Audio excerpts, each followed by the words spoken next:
हाँ जी Kartik. Yes sir. तो ये ओपनिंग होगा क्लोजिंग होगा? सर क्लोजिंग हो। ये क्लोजिंग होगा। ओके, चलो कंफ्यूजन क्रिएट करिए मैंने, दूर करता हूँ अब देखो। सो क्लोजिंग स्टॉक जो होता है ना, हमें इसके बारे में कब पता चलेगा कार्तिक? ड्यूरिंग द ईयर पता चलेगा या एंड में पता चलेगा? सर एंड में। एंड में पता चलेगा ना, तो क्या मैं ड्यूरिंग द ईयर अपने जनरल बुक के अंदर क्लोजिंग स्टॉक लिख सकता हूँ? No sir. नहीं। At the end of the year मैंने अपना टोटल सेल्स निकाला, मैंने देखा यार 100 यूनिट सेल करे। At the end of the year मैंने अपना टोटल परचेज निकाला, मैं तो 140 यूनिट्स पड़े हैं मेरे पास, ओपनिंग स्टॉक प्लस परचेजेस। तो इसका मतलब 40 यूनिट जो है वो मैंने अभी सेल नहीं करे, मुझे उसको कैरी फॉरवर्ड करना है नेक्स्ट ईयर के लिए। Yes sir. मैंने क्या करा? मैंने ओपनिंग क्लोजिंग स्टॉक यहाँ पर ओपन करा है। ठीक है।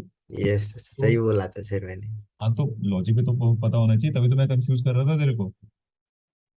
फाइन। सो यहाँ पर आपने yes sir. Closing stock guys, आपने क्या करा है, आपने ये ओपन करा है closing stock. Because closing stock के बारे में आपको तब पता चलेगा जब आप ट्रायल बैलेंस को बना रहे हो। Trial balance you prepare eight the end of the year on 31st March. 31st मार्च पे आपने अपना टोटल सेल्स निकाला। 31st मार्च पे आपने अपना टोटल परचेजेस निकाला, सेल्स में से आपने देखा सेल कितना यूनिट्स करा, परचेज कितना यूनिट्स करा, जो बच गया वो आप क्लोजिंग स्टॉक में डालते हो। So you only come to know about closing stock at the end of the year when you are preparing trial balance. So closing stock से रिलेटेड तो जनरल एंट्री हमने अपने बुक्स में करी नहीं है। तो करी नहीं है तो उसको रिकॉर्ड कैसे करें, तो एंट्री करनी पड़ेगी ना। तो इसलिए क्लोजिंग एंट्रीज के अंदर we record this closing stock. या फिर you can say closing stock कहाँ आता है, ट्रेडिंग अकाउंट के अंदर आता है। ठीक है। सो आपके जो फर्स्ट टर्म के एग्जाम थे उस टाइम पे मैंने आपको बोला था कि एक एंट्री है, वो अभी के लिए बस याद कर लो। उसका लॉजिक हम यहाँ पर समझेंगे, ट्रेडिंग। तो वो जो क्लोथिंग स्टॉक की जो एंट्री थी, that was this closing stock account debit to trading account. ये मैंने आप लोगों को लिखवाया था उस टाइम पे, बस मैंने बोला था याद रखना, आ सकता है स्कूल में ऐसा कुछ। फाइन। सो लॉजिक यही है, at the end of the year we come to know about closing stock, we calculate, we derive closing stock and then we are opening it here। अगर ये ओपन हो रहा है तो ये क्लोज भी तो होना चाहिए। कैसे होएगा क्लोज? ये क्लोज होएगा बैलेंस शीट के अंदर एसेट साइड पे दिखा के। This is our asset because we are going to sell this in future, it's going to provide us benefit. तो ये उठ के कहाँ चले जाता है, यहाँ चले जाता है। And please note, balance sheet के अंदर जो भी आइटम जाती हैं उनकी कोई जनरल एंट्री नहीं होती, उनकी कोई क्लोजिंग एंट्रीज नहीं होती। ओके। तो क्लोजिंग स्टॉक की बस एक ही एंट्री होती है, closing stock account debit to trading account. Clear guys, किसी को डाउट यहाँ तक? No sir. ओके। अब देखो क्लोजिंग स्टॉक से रिलेटेड एक प्रॉब्लम है। क्लोजिंग स्टॉक ना जनरली 99% ऑफ द केसेस कहाँ होता है?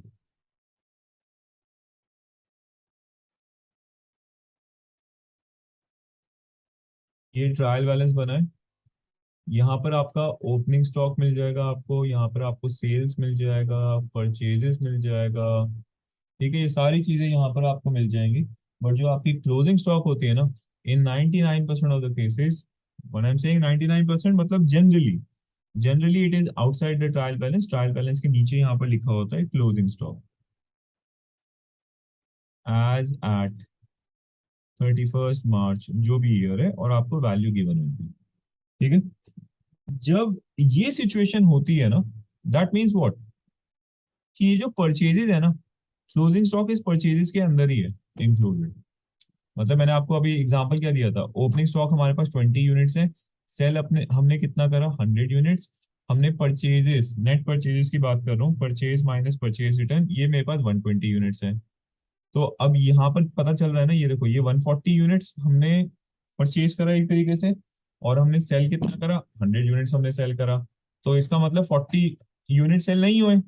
तो इस परचेज के अंदर घुसा हुआ है closing stock. So when closing stock is given outside the trial balance, it is already included in purchase. तो अगर मैं इस क्लोजिंग स्टॉक को उठा के ट्रायल बैलेंस में डाल दूंगा तो डबल काउंटिंग हो जाएगी ना। ये 40 यूनिट्स है, यहाँ से डिराइव हो गया ना, 140 माइनस 100, ये 40 यूनिट्स यहाँ से डिराइव हो गया। ठीक है। अब मैं क्लोजिंग स्टॉक को उठा के भी डाल दूं अगर ट्रायल बैलेंस में, तो क्या हो जाएगा, डबल काउंटिंग हो जाएगी ना। परचेज के अंदर ऑलरेडी इंक्लूडेड है वो। गाइस क्लियर है ये चीज? Yes sir. Yes sir. Okay. अब एक तो सिचुएशन ये है, जब ये सिचुएशन आपको गिवन होगी ना, then that means what, you have to open closing stock. मतलब आपको ट्रेडिंग अकाउंट के अंदर क्लोजिंग स्टॉक को यहां दिखाना है क्रेडिट साइड पे, क्योंकि माइनस तो हुआ नहीं। यहां पर हमने माइनस करा ना 20 प्लस 120 140, और इधर दिखा के फिर हमने ये 40 यूनिट्स माइनस करे ना। तो जब ट्रायल बैलेंस के बाहर दे रखा है क्लोजिंग स्टॉक, मतलब ये 40 यूनिट्स तो माइनस हो ही नहीं, तो आपको ट्रेडिंग अकाउंट में दिखाना पड़ेगा, तभी तो इधर में से ये माइनस होगा। एक और सिचुएशन है जहां पर आपको closing stock will be given inside the trial balance. Closing stock trial balance के अंदर दे रखा होगा, डेबिट साइड पे दे रखा होगा। This means what, this means that closing stock से related journal entry we have passed at the end of the year, we have done that। Closing stock से related journal entry we have passed at the end of the year. ठीक है, that means what,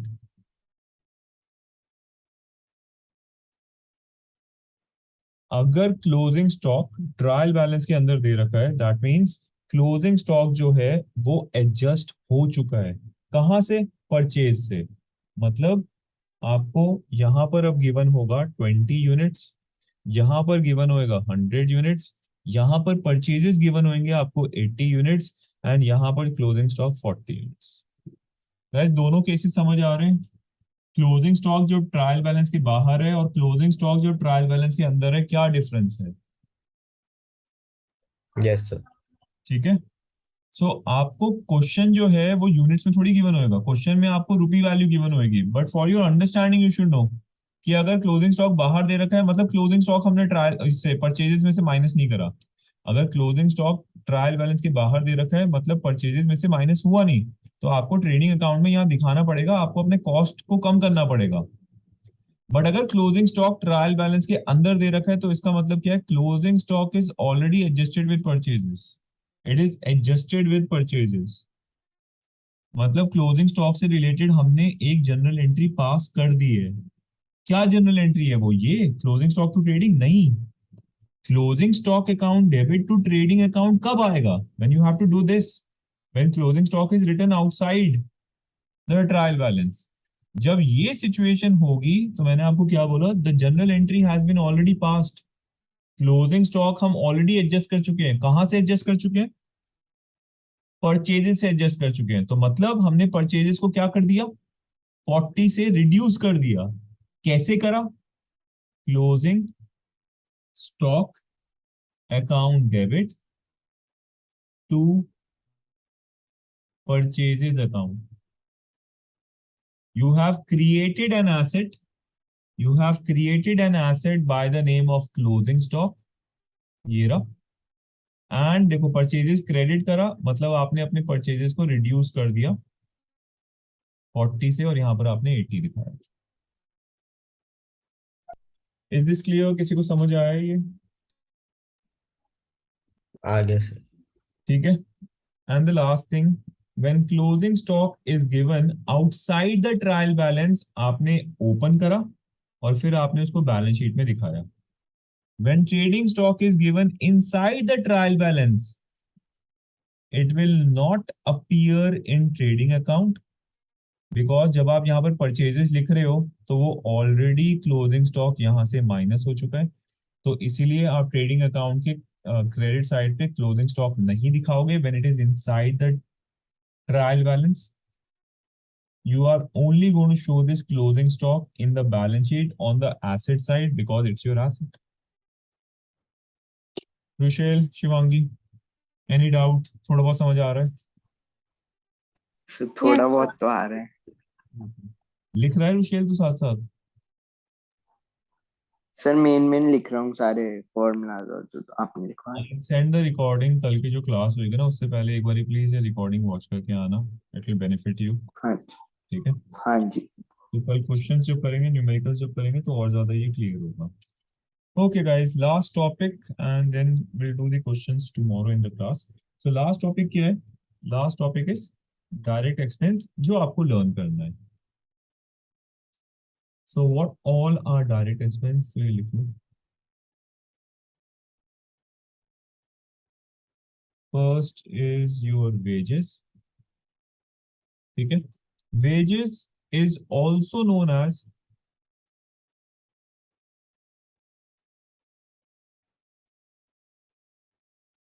wages and salaries. अब आप बोलो wages और salaries में difference क्या है? बहुत डिफरेंस है, मार्क्स कट जाएंगे, बस ये डिफरेंस है. ठीक है, क्या मतलब? मतलब ये है कि अगर आपको क्वेश्चन के अंदर सैलरीज दे रखा होगा, so will that be your direct expense? No. अगर आपको क्वेश्चन के अंदर लिखा हुआ है salaries and wages, will that be your direct expense? No. अगर आपको क्वेश्चन के अंदर वेजेस दे रखा है तो आप उसको डायरेक्ट एक्सपेंस मानोगे. अगर आपको क्वेश्चन के अंदर वेजेस एंड सैलरीज दे रखा है तो आप उसको डायरेक्ट एक्सपेंस मानोगे. एल्स अगर ये इन दोनों में से कुछ भी ऐसे लिखा हुआ है, it will not be considered as your direct expense. It will not be a part of trading account. It will be a part of another account. Will come to that later. ये चीज समझ आया? ऐसा क्यों करते हैं? Yes, sir. ऐसा क्यों करते हैं? जनरली वो बोलते हैं वेजेस किनको दिया जाता है? वेजेस उनको दिया जाता है जो फैक्ट्री में लेबर काम करती है, और salaries is for those people who are in the office. So we are considering direct expense as those expense which are required to be made for selling a good. Basically, direct expense होता क्या है? Direct expense are the expenses which you have to incur to bring the good to the business, make them ready for sale. That's it. Selling expenses नहीं लेंगे direct expense के लिए. मतलब customer तक good पहुंचाने का खर्चा, वो सेलिंग एक्सपेंसेस हो गए, वो डायरेक्ट एक्सपेंसेस नहीं होते हैं. डायरेक्ट एक्सपेंस है आपने गुड्स को परचेज करा, डायरेक्ट एक्सपेंस. परचेजेस के थ्रू आप यहाँ पर अलग से उसको लिख रहे हो. ठीक है, आपने गुड को परचेज करा, वो आपका एक एक्सपेंस है, वो ट्रेडिंग अकाउंट का पार्ट है.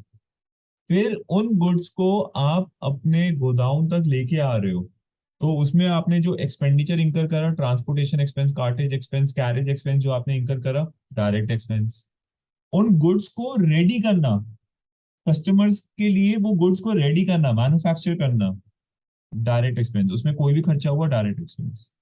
बट उन गुड्स को कस्टमर तक पहुंचाना, that is not direct expense. Guys, ये लॉजिक समझ आया डायरेक्ट एक्सपेंस का? Yes, sir. ठीक है. आया. Yes, sir. So direct expense के अंदर सबसे पहले आपका वेजेस आएगा. वेजेस एंड सैलरीज भी हो गया. Then next is your carriage. अगर खाली कैरेज दे रखा है आएगा, बट अगर आपको दे रखा है कैरेज के साथ वैसे आउटवर्ड नहीं होगा, बट कैरेज आउटवर्ड दे रखा है, नहीं आ सकता. कैरेज, कैरेज इन, कैरेज इनवर्ड्स, ये आएगा. What is inwards? सप्लायर से गुड्स परचेज करा, सप्लायर से गोदाम तक लाने में जो हमें ट्रांसपोर्टेशन खर्चा हुआ, दैट इज इनवर्ड्स. आउटवर्ड क्या होता है? बिजनेस से कस्टमर के पास गुड्स पहुंचाने का ट्रांसपोर्टेशन का खर्चा. वो नहीं लेना हमें डायरेक्ट में. डायरेक्ट एक्सपेंस की मैंने डेफिनेशन आपको अभी क्या बताई थी? गुड्स को परचेज करा, गुड्स को गोदाम तक लाए, उसका खर्चा, उन गुड्स को रेडी करा टू बी सेल, उसका खर्चा, बेसिकली मैन्युफैक्चरिंग का खर्चा, यही आता है. Same way is your cartage. Cartage दे रखा है, कार्टेज इन दे रखा है, कार्टेज इनवर्ड दे रखा है, लोगे. बट अगर कार्टेज आउटवर्ड दे रखा है, नहीं ले सकते. It is not a direct expense. Fourth is your, क्या बोलेंगे, फ्रेट. सेम चीजें हैं, ये सब ट्रांसपोर्टेशन एक्सपेंस है, अलग अलग नाम है. फ्रेट दे रखा है, फ्रेट इन लिखा हुआ है, फ्रेट इनवर्ड्स लिखा हुआ है. Yes, you will consider it as a direct expense, but अगर आउटवर्ड दे रखा है, नहीं ले सकते. देन नेक्स्ट, जिसके चांसेस बहुत कम है आने के, dock charges.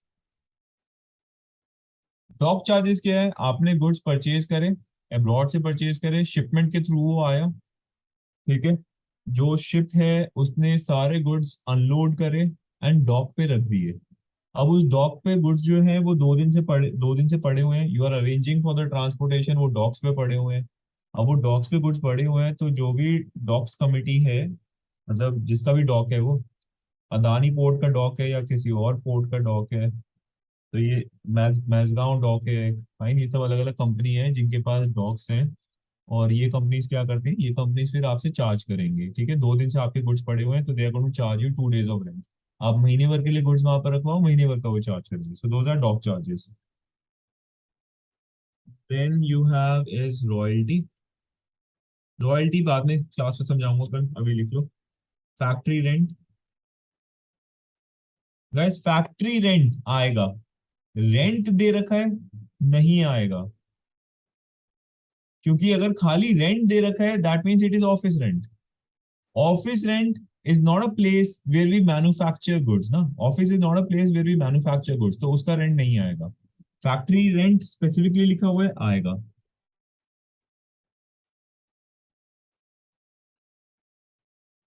Any kind of production expenses, manufacturing expenses.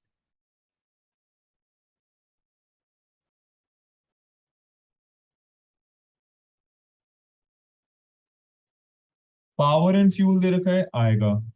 But आपको इलेक्ट्रिसिटी दे रखा है, so that means they are talking about office electricity, नहीं आएगा।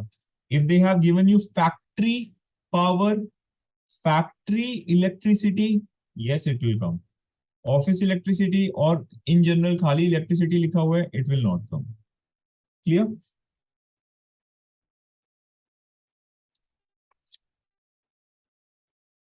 हेलो पीपल, समझ आया सबको? Yes, Yes, sir. sir. Yes, sir. ठीक है गाइस, सो आज हम यहीं तक कर रहे हैं। Fine, we are done with the trading account, and इसके questions I want to take it up tomorrow morning. I will share the sir कल वीडियो। 11:30 है ना? वो मैंने जो भी ग्रुप पे टाइम दिया है, 11:30 एक चीज करवाऊंगा, 12:30 दूसरा चीज है, सो देख लेना, मुझे ध्यान नहीं है मैंने पहले क्या लिखा है, सेकंड क्या लिखा है, तो एक बार चेक कर लेना। ठीक है। आपको तो दोनों क्लास के लिए आना है, those people who have to Yes, sir. Depreciation they will come for one class, so accordingly देख लेना। ठीक है, चलो guys, see you tomorrow morning 10, bye bye. Thank you, sir. Thank you, sir. Okay, thank you, good night everyone.